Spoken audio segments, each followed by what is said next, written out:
Hi. It's going on this one, eh? This is a form of journal, unusual because I usually do my journaling in audio, and um, this semester. I'm studying sociology. I'm finding it very fascinating. It's something that should have been natural to me. There's a subject I'm coming across right now. I'm reading a book, well, for class, but the book, let's see, SOC 5 by Nijol Benokritis. I don't know what nationality this is. Um, but this is about sociology, and we started off learning about thinking like a sociologist, examining our social world, and now I'm on the fourth chapter. The third chapter was about culture. The fourth chapter is now about socialization. There's something that I'm coming across. The issue or the topic of environment versus biology, you know, we are, I've heard this many times, we're the product of our environment. I believe that. I really truly believe that. I think as biology goes as far as creating our functions. I don't know if that is even acceptable in that world, scientific world. But I mean by saying biology provides us with hormones that regulate um, our body functions. For example, if you're a male, you would have to have more testosterone, therefore you have more physical strength. I don't know what other hormone is related to creation of sperm, etc. As a woman, you have a number of eggs that you have to maintain, etc. So our biology, it supports our nature. But I'm starting to see from reading that nurture, the environment, has a huge influence on us. So aside from that, I've always wondered to myself, what kind of environment did I grow up in? As I was reading, I was reflecting on that. Um, I don't know. God sent me. I lived in Tanzania for 14 years of my life, from birth up to 14 years. And then for 13 years of my life, I lived abroad, 50-50, nearly 50-50, right? I have a chance of becoming whatever it is I'm supposed to be. I don't even know why the Lord took me from this environment I was born in and took me to another environment. I don't know if it means, it sounds like it's not possible to not be influenced, right? But he wanted me to be influenced in a way. Or maybe that was not his plan. It's just that what I needed to learn, what I needed to become, um, because of my potential, was available there. It would be very difficult for me to find it here. But the things that I have not really captured in my understanding of what I have learned to become and who I am right now. But I do know when I was young, I was very interested in languages. I was very good at catching languages. In fact, I remember learning Haya, that is my father's native language, first before Nyakyusa, which was my mother's native language. I was fluent, I believed, in Haya. And then as my environment changed and I started living with more of my mom's relatives, I started learning her native tongue more, and that's the language that really stayed with me up to this age as an adult. But the higher is somewhere it's been stored. Somebody needs to come, talk to me, and then I'm positive it will be revived. But I've forgotten. Right now, it's not there. Even Nyakyusa is kind of dead. But whenever it's spoken, I can understand. So I've always been interested in languages, and it's something that I thought I was very good naturally. I was very good with languages. Then there's another discovery that, again, if it wasn't of environment, I probably wouldn't know that I was good at, with languages. Again, another discovery I had was when I went to England and I was going to school there. And I had a choice. I could have studied art or drama. I chose to do art because drama was ridiculously difficult. I did try it, but I was not acceptable. I was not conformed. My accent was all whack. I mean, imagine you speaking Tanzanian English in Shakespeare. So it didn't work. So I did art. And I discovered that how I could paint. I didn't start drawing, but I could paint. I could take watercolor. And up to this day, I don't even know if watercolor is something that is learned. I think it's probably all of us. We just have to, I don't know, imagine and try. I don't know. So, but I painted and I received raving reviews about my painting, and it was taken and framed and it was hung in the entrance of the school's entrance hall. But that was the first time I discovered it, and it was the reason why I continued to study art until when I left UK.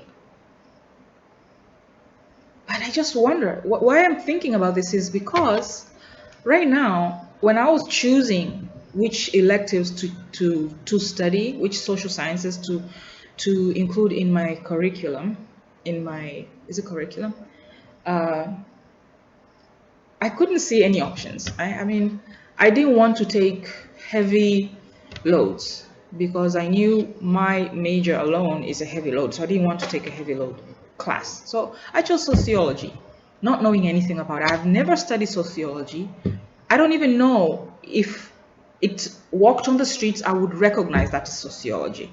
To me, the only thing I could relate to was psychology, and that's the study of the mind. But study of culture and environment and nature, it just didn't exist in my mind. It was just part of who I was. I was in there. So, I mean, it's like somebody tell me there was a study, people study about the air and the sun, and I don't know. Okay, so sociology right now to me feels so natural. It feels like that's what my mind is made of. So I'm thinking, now I'm thinking based on the gospel and the purpose of my life. And I've always asked myself, why did my parents have to die when I was so young? I've known, and I feel that's correct, that it was nothing to do with me. But there is always a reason why the Lord does certain things. I don't think he doesn't have a purpose, but his purpose for me to survive in the foreign lands, I just don't know. The gospel came so late in my life. Having to study in those places, I feel like I have an obligation, I have a responsibility that I've not awoken up to. And I'm wasting time.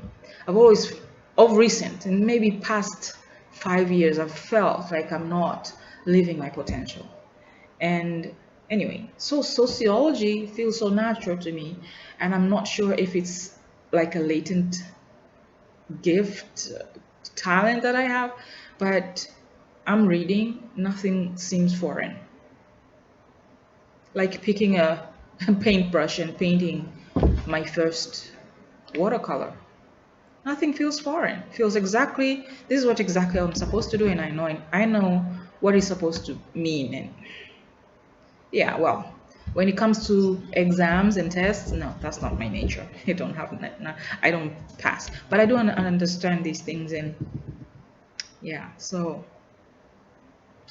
um there's a place that I was studying about, looking through my notes, developmental and health differences between men and women. And there's a discovery in here that, of course, boys tend to be, they grow slower than girls, or mature, I should say. They mature slower than girls. They get sick more frequently. uh, and the development of motor skills are slower. They don't master them as quick as girls do. But boys are also 4 times more likely to suffer from developmental disorders like dyslexia and autism and attention deficit disorders.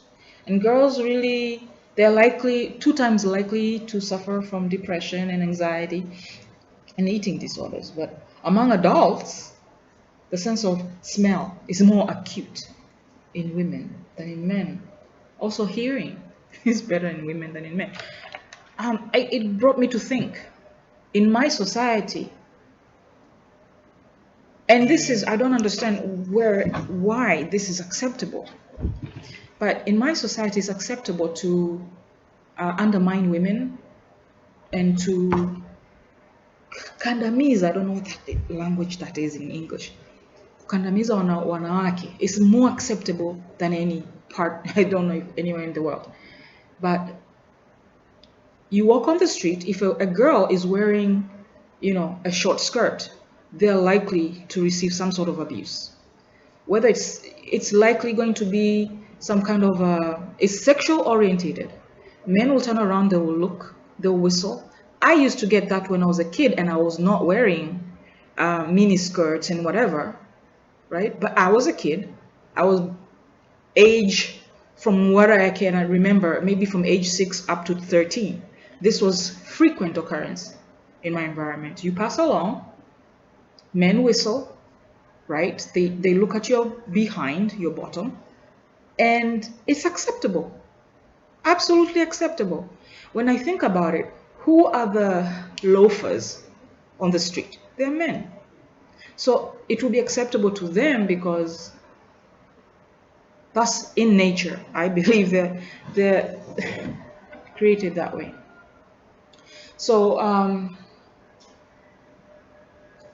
it was talking about violence, why men are more violent than women, etc., etc. If it was biological, then it will be everywhere in the world. I'm yet to see more women are violent in any society than men. I really believe it's biological. I mean, when I was reading this, I thought, okay, yeah, it's true, it's nurture. But I want to see evidence of wherever they're comparing violence, I want to see. In US, they're saying that more violence is happening with men being the perpetrators. In Asia, similarly, but it's not as much. But whatever percentage that is, the percentage is men who are causing it. So I'm not sure when they say it's not biological. I think they mean to say, I think they're trying to say that if it was biological, it will be the same everywhere by the same percentage. And I don't think that's right. That doesn't make sense. These are people who are learned, and that is such a small little. How did they miss that? So, if it is in their nature, why are we going around believing if we wear miniskirts is bad? The men are the ones who are setting the standards because they have that problem, not women. But it's the women who have learned mentality weakness that I guess we are born that way too.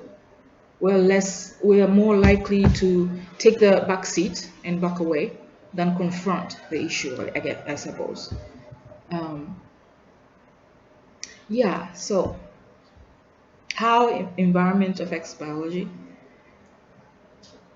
Yeah, so I'm continuing to learn and study this, but feels like how I should have gone to school. If I were a scientist, this is the science I would have chosen if I had known about it. But what's really strange to me is that sociology, ustawi wa jamii, has always been there. I've always known it there. I've never had an interest for it. The word itself never sparked interest in my brain anywhere in my being. But the content as I'm reading is like, I'm reading, I understand that, I understand this. I don't know. Yeah, but this week we're going to be doing an assignment related to our families. But I'm just wondering to myself, what makes me feel I'm not living up to my potential? What are my expectations and what has led to a perceived failure that I feel I've not or I am not reaching my potential?